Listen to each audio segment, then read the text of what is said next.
कैसे हैं आप सभी। आज का जो वीडियो लेक्चर है इसमें मैं आरओ और एआरओ के बारे में हम लोग डिस्कस करेंगे, यानी रिव्यू ऑफिसर और असिस्टेंट रिव्यू ऑफिसर, है ना।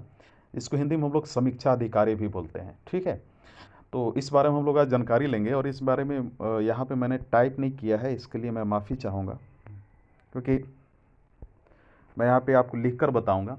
सबसे पहला जो क्वेश्चन आता है हर किसी के माइंड में कि भाई ये अ, समीक्षा अधिकारी क्या होता है, हर किसी के माइंड में आता होगा। आपने देखा भी होगा, बहुत सारे लोग कहते हुए मिल जाते हैं, भाई बोलते हैं कि यार आरओ ई आरओ क्या है। अभी अभी हालांकि फॉर्म भी निकला हुआ है, तो लोगों के मन में अपने आप एक क्वेश्चन आ जाता है ना। देखिए, समीक्षा अधिकारी में आवेदन करने वाले अभ्यर्थियों को यूपीपीएससी की परीक्षा में सफलता प्राप्त करनी होगी, ठीक है, या पड़ती है। क्योंकि देखिए, रिव्यू ऑफिसर यानी समीक्षा अधिकारी की परीक्षा के माध्यम से ही आप यह पद प्राप्त कर सकते हैं, है ना। तो समीक्षा अधिकारी पद के लिए उत्तर प्रदेश के सरकारी संस्थाओं और सचिवालय में नियुक्ति की जाती है। ये किसी भी के लिए या फिर यह किसी के लिए भी ये करियर बनाने के लिए बहुत ही अच्छी नौकरी साबित होगी मेरे ख्याल से। एक बहुत महत्वपूर्ण पद है, आपको ध्यान रखना है। लेकिन आपको ध्यान देना है कि इस पद में सफलता पाने के लिए अभ्यर्थी को बहुत ज़्यादा मेहनत करने की आवश्यकता है। खाली फॉर्म भरने से नहीं होगा। आवेदन करने वाले अभ्यर्थियों को परीक्षा से संबंधित महत्वपूर्ण जानकारी भी होना अति आवश्यक है ना। जैसे कि समीक्षा अधिकारी क्या होता है, आरओ कैसे बनते हैं, यानी समीक्षा अधिकारी कैसे बनते हैं, इसका वेतन क्या है, योग्यता क्या है, क्या मिलती है गाड़ियाँ, समाज में इज्जत क्या है, बहुत सारी चीज़ें। तो सबसे पहले हम लोग ये जानेंगे कि जो अभ्यर्थी समीक्षा अधिकारी बनने के लिए आवेदन करते हैं, उन अभ्यर्थियों को सबसे पहले उत्तर प्रदेश लोक सेवा आयोग यानी यूपीपीएससी द्वारा आयोजित उत्तर प्रदेश समीक्षा अधिकारी आरओ और सहायक समीक्षा अधिकारी यानी एआरओ परीक्षा में शामिल होना रहता है। जो अभ्यर्थी इस परीक्षा में सफल हो जाते हैं, उन्हें सामान्यतः सचिवालय भवन यानी किसी डिस्ट्रिक्ट के कलेक्ट्रेट में, या लखनऊ, या फिर उत्तर प्रदेश लोक सेवा आयोग भवन, या इलाहाबाद हाई कोर्ट, या किसी भी सिविल कोर्ट, सेशन कोर्ट में कहीं भी चयन कर लिया जाता है। भाई, इसका शैक्षणिक योग्यता क्या होता है? देखिए, इस पद के लिए आवेदन करने वाले अभ्यर्थियों को किसी भी मान्यता प्राप्त विश्वविद्यालय से स्नातक होना अनिवार्य है, क्योंकि इसके बिना वो इस पद के लिए आवेदन ही नहीं कर सकते हैं। अब आयु सीमा क्या होनी चाहिए? देखिए, इस परीक्षा में शामिल होने वाले अभ्यर्थी की न्यूनतम आयु 21 वर्ष और एक अधिकतम आयु जो है 40 वर्ष के बीच होनी चाहिए, है ना। तो ये ध्यान देना है। वहीं आरक्षित वर्गों के लिए, है ना, अभ्यर्थियों को नियमानुसार आयु सीमा में छूट प्रदान की जाती है। तो 21 से 40 जो मैंने बताया ना, 21 से 40 ही जनरल के लिए है। देखिए, इसका सिलेक्शन प्रोसेस क्या होता है, यानी चयन प्रक्रिया। इस पद के लिए अभ्यर्थियों को केवल लिखित परीक्षा ही देनी पड़ती है। इसमें अभ्यर्थियों को इंटरव्यू के लिए नहीं बुलाया जाता, ये चीज़ आप ध्यान देंगे। लेकिन अभ्यर्थी को लिखित परीक्षा के अंतर्गत प्रारंभिक परीक्षा और मुख्य परीक्षा देनी रहती। बहुत सारे लोगों के मन में चलता है कि भाई इंटरव्यू भी देना है। इंटरव्यू इसमें साक्षात्कार नहीं होता है। प्रारंभिक परीक्षा के अंतर्गत अभ्यर्थी को 2 पेपर देने रहते हैं, है ना। अब आता है भाई कि प्रारंभिक परीक्षा, उस बारे में थोड़ी जानकारी लेते हैं। देखिए, प्रारंभिक परीक्षा यानी प्री एग्जाम के अंतर्गत सामान्य अध्ययन में 140 बहुविकल्पीय प्रश्न दिए जाते हैं और हिंदी से संबंधित परीक्षा में 60 बहुविकल्पीय प्रश्न हल करने रहते हैं, जिसके लिए एक अंक निर्धारित किया जाता है। अर्थात परीक्षा का पूर्णांक 200 अंकों का निर्धारित किया गया है। यह चीज़ आप ध्यान दीजिएगा। इसके बाद अभ्यर्थियों को दोनों प्रश्न पत्रों को मिलाकर सामान्य तौर पे 60 से 65% अंक लाने अनिवार्य रहते हैं। आपको लाना ही पड़ता है 60 से 65% नंबर। तो मान लीजिए सामान्य अध्ययन में 140 प्रश्न है, तो उसका जो टोटल मार्क्स हुआ, अंक 140 हुआ। हिंदी में 60 मार्क्स है, 60 क्वेश्चन है तो 60 मार्क्स का हुआ। लेकिन एक जो महत्वपूर्ण जो बात यहाँ पे ध्यान देने योग्य है कि भाई, सामान्य अध्ययन से संबंधित पाठ्यक्रम के अंतर्गत कुछ पुस्तकों की सहायता लेकर अध्ययन किया जा सकता है, या फिर यहाँ पे हम लोगों को पढ़ाएंगे। जैसे इस परीक्षा में अच्छे मार्क्स लाने के लिए और भारतीय इतिहास के बारे में जानने के लिए हम इस बारे में बहुत सारी चीज़ों को लेकर आगे बढ़ेंगे, आपको पढ़ाएंगे। और विशेष रूप से इस पद के लिए कंपटीशन और घटना चक्र का पूर्वालोकन बहुत ही डीपली जाकर, और इंडियन भारतीय राष्ट्रीय आंदोलन से संबंधित प्रश्न अधिक पूछे जाते हैं, इस बारे में भी हम पढ़ाएंगे। इसमें कुछ बुक्स को लेकर हम लोग विश्व भूगोल को लेकर भी हम पढ़ाएंगे, काफ़ी शॉर्ट में, काफ़ी अच्छे नोट्स देंगे, शॉर्ट नोट्स, हिंदी इंग्लिश दोनों में होगा, अच्छी राइटिंग में लिखा होगा। आपको हर एक लेक्चर के बाद एक टेस्ट सीरीज मिल जाएगा, है ना, ताकि आपकी ये पता लगा सके कि मेरी तैयारी कितने लेवल पे मैं हूँ, है ना। क्या, और आपको इस तरीके का क्वेश्चन प्रोवाइड किया जाएगा ताकि जो आपको एग्जाम में जाने के बाद आपको लगे कि नहीं इस क्वेश्चन को ऑलरेडी मैं टेस्ट दे चुका हूँ, तो आपके लिए आसानी हो जाएगी। भारतीय अर्थव्यवस्था के लिए प्रतियोगिता दर्पण जैसे कुछ चीज़ें, जैसे जिसमें राष्ट्रीय आय, कृषि, आर्थिक, बैंकिंग, पूंजी बाजार, विदेश व्यापार, अंतर्राष्ट्रीय आर्थिक संगठनों के बारे में पूरी जानकारी दी जाएगी। संविधान के विषय में भी हम लोग बताएंगे आपको। कृषि के लिए, कृषि प्रौद्योगिकी को लेकर हम लोग पढ़ाएंगे। भारतीय भूगोल को लेकर पढ़ाएंगे। साइंस के लिए भी हम लोग पढ़ाएंगे कि कौन कौन सी बुक्स रिक्वायर होती है, ये सारा हम बताएंगे। देखिए, सबसे पहले समझिए, द्वितीय जो प्रश्न पत्र है हमारा, हिंदी से संबंधित महत्वपूर्ण जानकारी हम देते हैं। देखिए, हिंदी प्रश्न में 60 प्रश्न पत्र में 60 बहुविकल्पीय प्रश्न अभ्यर्थियों को हल करने रहते हैं, जैसा कि मैंने पहले बोला। तो पहला क्रम संख्या में विलोम शब्द होता है, जो कि जिसमें 10 प्रश्न होता है। दूसरा वाक्य शुद्धि और एवं वर्तनी, 10 प्रश्न होते हैं। तीसरा अनेक शब्दों के लिए एक शब्द, 10 प्रश्न। चौथा तत्सम और तद्भव, 10 प्रश्न। पांचवा विशेषण और विशेष्य, 10 प्रश्न। छठा पर्यायवाची शब्द, 10 प्रश्न। तो कुल प्रश्नों की संख्या 60 हो जाती है।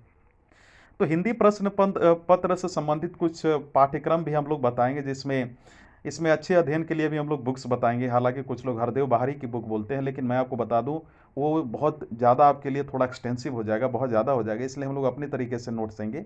यूथ प्रकाशन का हम लोग बुक कोशिश करेंगे लाने का, लेकिन ज़्यादा कोशिश है कि हमारा अपना जो नोट्स है, जिसमें बहुत सारे हमारे जान परिचय वाले जो लोग हैं, जो ऑलरेडी रिव्यू ऑफिसर हैं, अच्छे अच्छे पोस्ट, अच्छे अच्छे जगहों पे, उनसे मुलाकात, उनकी इंटरव्यू भी लाई जाएगी, ताकि आपको मालूम चल सके कि तैयारी कैसी लाइफ होती है रिव्यू ऑफिसर की। ठीक है, इस बारे में हम लोग कुछ लोगों को, टॉपर्स को यहाँ पर लाएंगे, जो आरओ और एआरओ में जो ऑलरेडी पोस्टेड हैं। इस परीक्षा के लिए अभ्यर्थी को हिंदी पुस्तक तो पढ़ना ही होगा। मुख्य परीक्षा के लिए प्रथम जो प्रश्न पत्र है, इसमें सामान्य अध्ययन, यानी यह प्रश्न पत्र बहुविकल्पीय कराया जाता है। द्वितीय जो प्रश्न पत्र होता है, उसमें सामान्य हिंदी, आलेखन, और यह प्रश्न पत्र वर्णनात्मक प्रकृति का कराया जाता है, यानी कंप्रिहेंसिव हम जिसे बोल सकते हैं, कंप्रिहेंसिव नेचर का। प्रथम प्रश्न पत्र में मल्टी, यानी हम जिसे बोल सकते हैं बहुत सारे ऑप्शंस होते हैं उसमें। ठीक है, हिंदी इंग्लिश दोनों बच्चे सुन लें। तृतीय प्रश्न पत्र में सामान्य शब्द, यानी जनरल वर्ड्स, और ये जो हिंदी व्याकरण, हिंदी ग्रामर, ये सारा चीज़ उसमें होता है, जो कि ये भी वस्तुनिष्ठ बहुविकल्प, यानी बहुत सारे ऑप्शन के साथ होता है।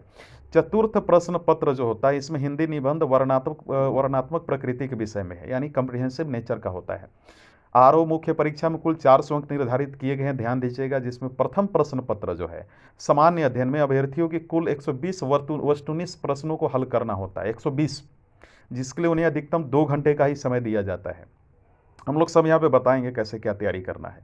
द्वितीय प्रश्न पत्र सामान्य हिंदी एवं आलेखन, यानी हम जिसे बोल सकते हैं वर्णनात्मक, के लिए अधिकतम 100 अंक निर्धारित किए गए हैं, जिसके लिए अभ्यर्थियों को 2.5 घंटे का समय दिया जाता है। तृतीय जो प्रश्न पत्र है, सामान्य शब्द एवं हिंदी व्याकरण, जैसे वस्तुनिष्ठ में अभ्यर्थियों को कुल 30 प्रश्न हल करने रहते हैं। इसका अधिकतम 60 अंक निर्धारित किए गए हैं। इसे हल करने के लिए अभ्यर्थियों को अधिकतम आधे घंटे का समय मिलेगा।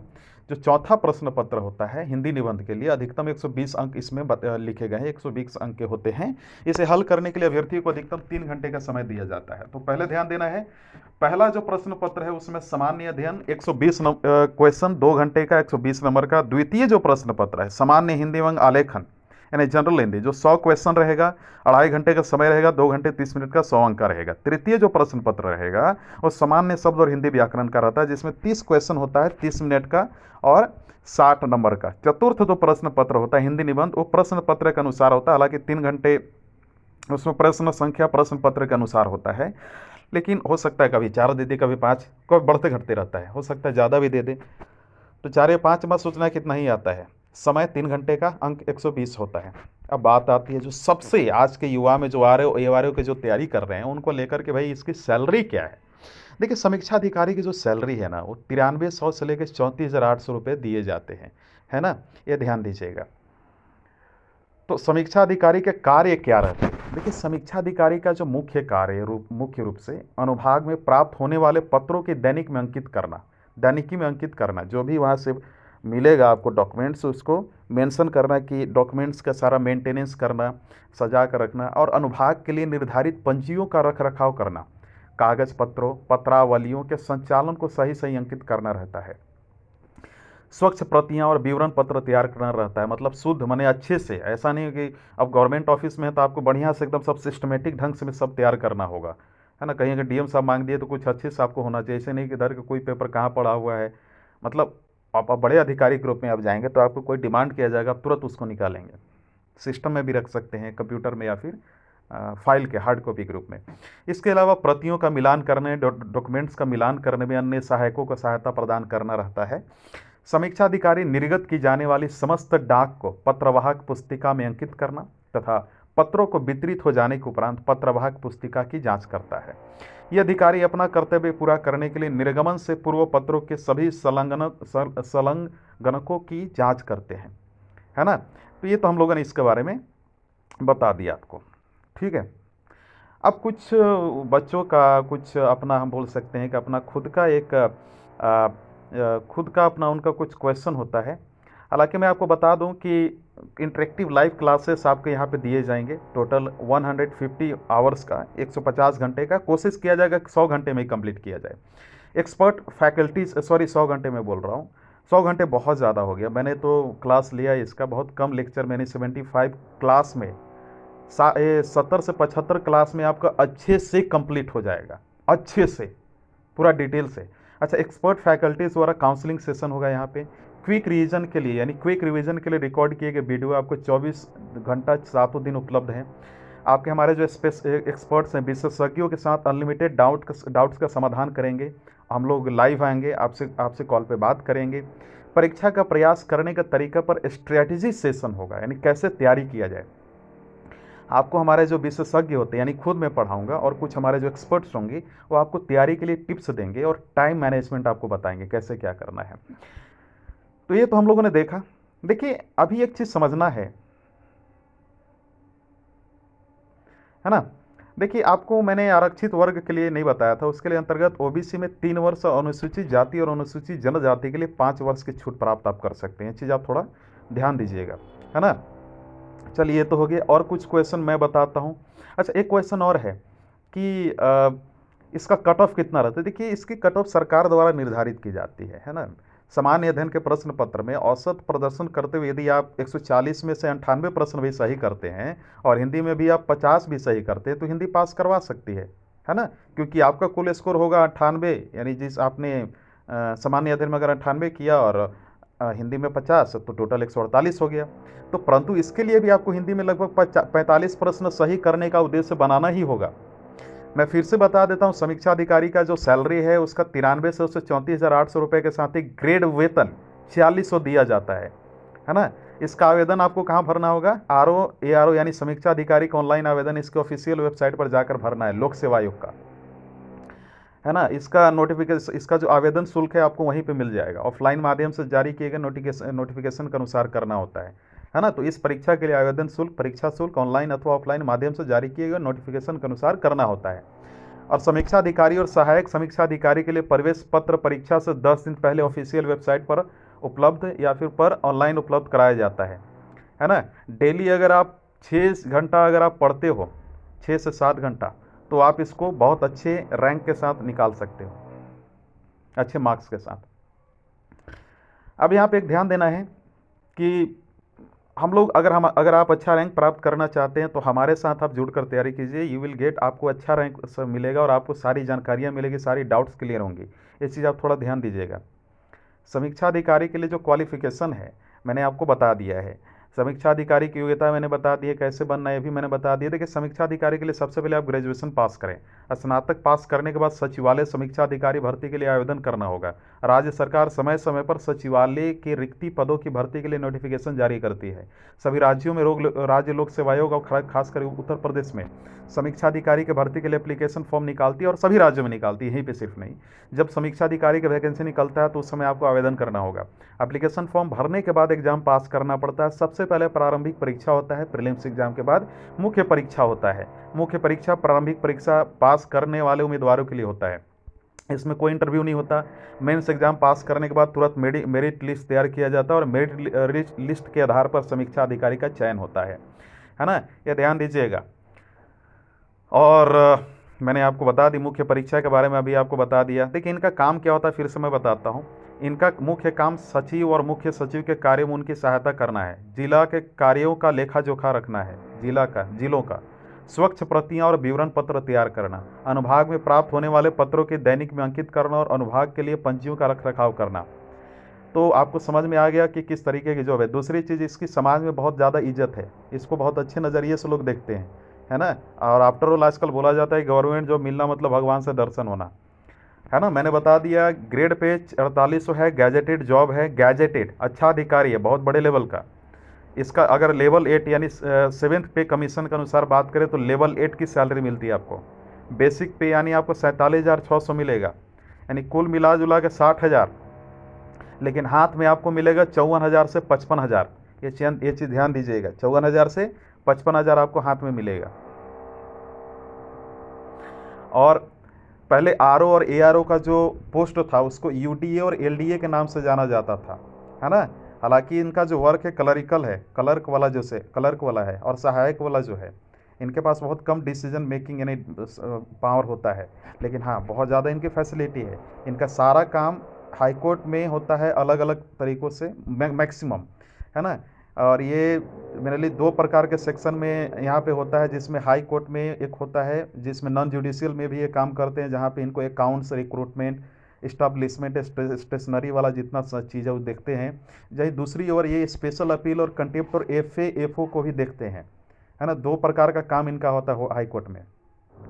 तो जुडिशियल जो सेक्शन होता है वहाँ पे इनको काम जो मिलता है ऑनरेबल कोर्ट्स के द्वारा, इनको केस का लिस्ट तैयार करने के लिए, रिपोर्ट का लिस्ट, है ना, कॉम्प्लियंस को तैयार करने के लिए, कोर्ट का क्या ऑर्डर आया, सारे रिकॉर्ड्स को मेंटेन करने के लिए सारे इस तरीके के काम आती है ना। तो इनकी जो काम होती है कुल मिला जुला के गवर्नमेंट इंस्टीट्यूशंस में काफ़ी इज्जतदार होता है।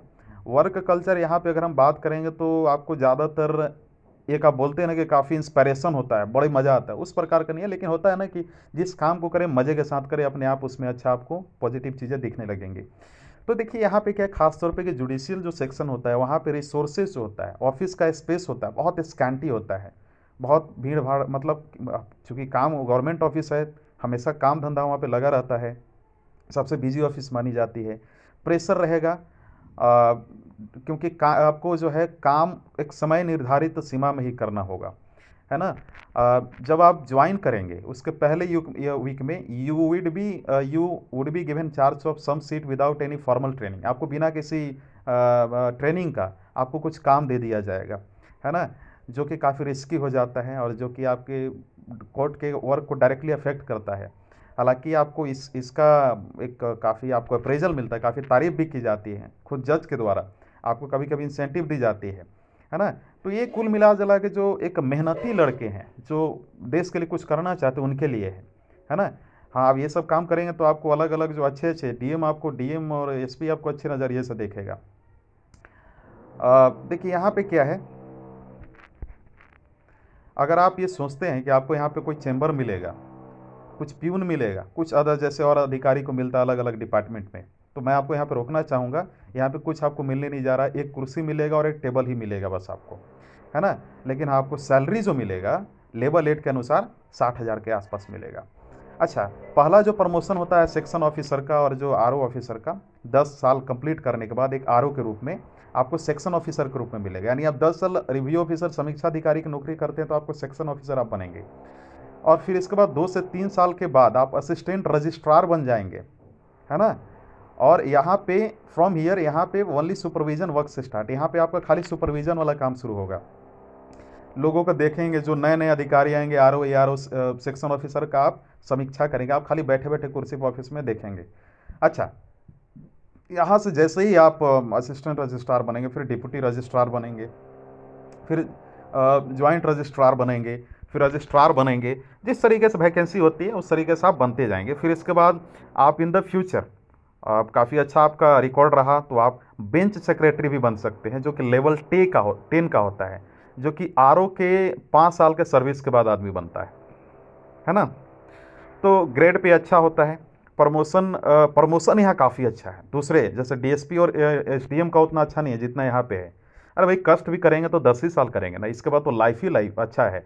वैसे भी डीएसपी 12 साल के बाद फिर एएसपी बनता है, लेकिन आप रजिस्ट्रार आप 5 साल के मतलब 15 साल के बाद आप तुरंत आप बेंच सेक्रेटरी बन जाएंगे, तुरंत एएसपी के लेवल का अधिकारी। समझ में आ रहा है आपको, एएसपी लेवल का अधिकारी। तो 15 साल, यानी अगर आप डीएसपी एसडीएम के अगर आप मिला जुला के चले तो 3 साल लेट से ही आप उस लेवल का अधिकारी तक प्रमोशन में पहुंच रहे हैं। अच्छा, यहाँ पे प्रमोशन अपॉर्चुनिटी काफ़ी अच्छी है। जब आप रिटायर करेंगे तो आपको 7600 ग्रेड पे मिनिमम मिलेगा। हॉलीडे काफ़ी अच्छी है, काफ़ी हॉलीडे अच्छी है, बहुत अच्छी है। यहाँ पे आप होली एंजॉय करेंगे, होली की छुट्टी मिलेगी आपको, दिवाली की, समर का, विंटर वैकेशन का, जो कि स्कूल में मिलता है वही चीज़ आपको यहाँ मिलेगा। तो फैमिली लाइफ आपकी काफ़ी अच्छी है। इसमें प्रेशर तो है लेकिन उतनी ज़्यादा नहीं है। आप जब ऑफिस में हैं तो आप भाई कहीं काम करेंगे तो आपको उतना मेहनत तो करना पड़ेगा ना, बैठे बैठे कैसे खाएंगे, है ना। जैसे गवर्नमेंट स्कूल के जो टीचर्स होते हैं बेसिकली, वहाँ पे थोड़ी सी ढिलाई देखी जाती है। खैर, वर्किंग टाइम जो होता है यहाँ पे 9:30 से 4:30 होता है। लेकिन जुडिशियल अगर साइड में, अगर आप हाई कोर्ट में अगर आप पोस्टेड हैं या फिर कहीं किसी कोर्ट में, तो आपका जो काम के अनुसार आपका टाइमिंग काम करने का बढ़ सकता है। हाई कोर्ट जो है सबसे अच्छा है फीमेल एम्प्लॉयज़ के लिए, यानी जो महिला अभ्यर्थी उनके लिए काफ़ी अच्छी है। हालांकि 2016 बैच का अभी तक उनका पोस्टिंग नहीं हुआ है जुडिशियल साइड में। उस समय से अभी तक 2016, अगर उससे पहले हुआ था, लेकिन 2016 के बाद किसी का जुडिशियल साइड में पोस्टिंग नहीं हुआ है। लेकिन आजकल आप देखें ये पोस्ट हो रहे हैं, है ना, but still they get to choose their seat of work and timing. उनको अपना सीट चूज़ करने का मौका मिलता है, कहाँ पे बैठना चाहते हैं, है ना। अगर खाली होगा तो आपको बैठा देंगे, आपको टाइमिंग देते हैं कि आप कब काम करना चाहते हैं। यहाँ पे कोई आपका काम नहीं है। लेकिन ये सब मेरा ऑब्जर्वेशन है, अलग अलग लोगों का अलग अलग नज़रिया है। मैंने बहुत सारे लोगों से बात की, उन्होंने ऐसा बोला, है ना। ARO का सैलरी वही 6600 4600 ग्रेड पे है, RO का 4800 ग्रेड पे है। यानी ARO और RO का 50,000, यानी ARO का 50,000 और RO का 60,000 के आसपास उनको मिलता है।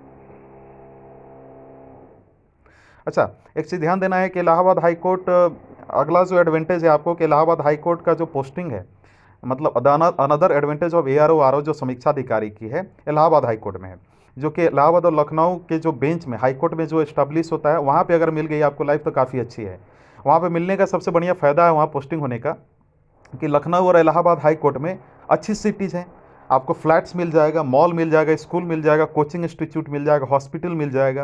ये सारी चीज़ें वहाँ पे आपको मिल जाएगा, है ना। लेकिन ये ध्यान देना, वहाँ पे फ्लैट्स वो खुद अपने देते हैं 2 BHK का, है ना, 1 BHK 2 BHK का देते हैं। आपको गाड़ी नहीं देंगे, आपको गाड़ी खुद का रखना होगा। लेकिन कभी कभी अच्छे से, जैसे हाई कोर्ट वगैरह में हो गया, तो कभी कभी अच्छे खासे एक्सपीरियंस अर्न करने के बाद आपको गाड़ी भी मिल जाती है। बच्चों का स्कूल फी फ्री होगा। आपको ये जो तबीयत वगैरह ख़राब होता है घर में किसी का, उसके लिए आपको जो भी सुई दवाई या बीमारी का हो वो सारा वो देखेंगे। खाना पीना का अलग से देते हैं, अलाउंस वगैरह। ऐसी जो हो गया आपका। अब अगला जो क्वेश्चन आता है कि क्या एक गैजेटेड ऑफिसर होता है। देखिए, रिव्यू ऑफिसर एक गैजेटेड पोस्ट है ना। और ग्रॉस सैलरी जो है इनकी 72,000 73,000 के आसपास आती है। Net salary 63,000 64,000। मैं RO की बात कर रहा हूँ, समीक्षा अधिकारी की। असिस्टेंट का तो 60,000, मतलब कुल मिला जुला के 73,000 के आसपास है। 63,000 मिलेगा। बाकी आपका जो है जिसको बोलते हैं, जो रिटायरमेंट के बाद मिलता है, वहाँ पे आपका चला जाता है, वो जमा होता है। और रिटायरमेंट के बाद बाकी ये जो पैसा नहीं मिल रहा अभी हर महीने 6,000 7,000 के आसपास, या 8,000 के आसपास, या 10,000 के आसपास, वो एक बार जमा होकर रिटायरमेंट के बाद मिल जाएगा। तो ये चीज़ आपको आपने समझा, है ना। अब हमने देखा, अच्छा ये तो हमने देख ला। अगला जो है क्वेश्चन बहुत सारे लोगों का कि सर बेनिफिट और पक्स क्या होता है। देखिए, इसमें मैं बता दूं कि एक एम्प्लॉय इलाहाबाद हाई कोर्ट में अगर आप तैनात होते हैं, तो इलाहाबाद हाई कोर्ट में तैनात होने के बाद मैं आपको कुछ तरीके बता सकता हूँ जो मेरी एक्सपीरियंस है, मैंने जो देखा है। देखिए, जब आप लीव की बात करते हैं ना, तो you will get 14 casual leave, 14 आपको लीव मिलेगा, जो कि एक साल में आप 31 आप अर्न भी करते हैं। यानी 14 तो मिलेगा ही, 31 आपको अलग है। मतलब टोटल कितना हो गया, 45। आप 45 छुट्टी ले सकते हैं, है ना। अच्छा, इन टर्म्स ऑफ सैलरी की अगर आप बात करें, मैंने बता दिया कितना है।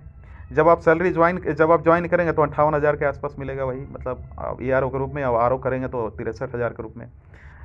तो अभी क्या है कि इसमें आपको 365 मेडिकल लीव भी मिलता है पूरी जीवन भर की सर्विस में। नॉन ट्रांसफरेबल जॉब है, एक जगह जहाँ पोस्टिंग होगा वहीं रहेंगे आप।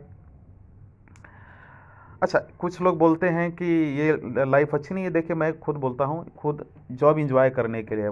ढेर लोग तो पुलिस DSP बनकर भी खुश नहीं है, SDM बनकर भी, तो अपने अपने के ऊपर है।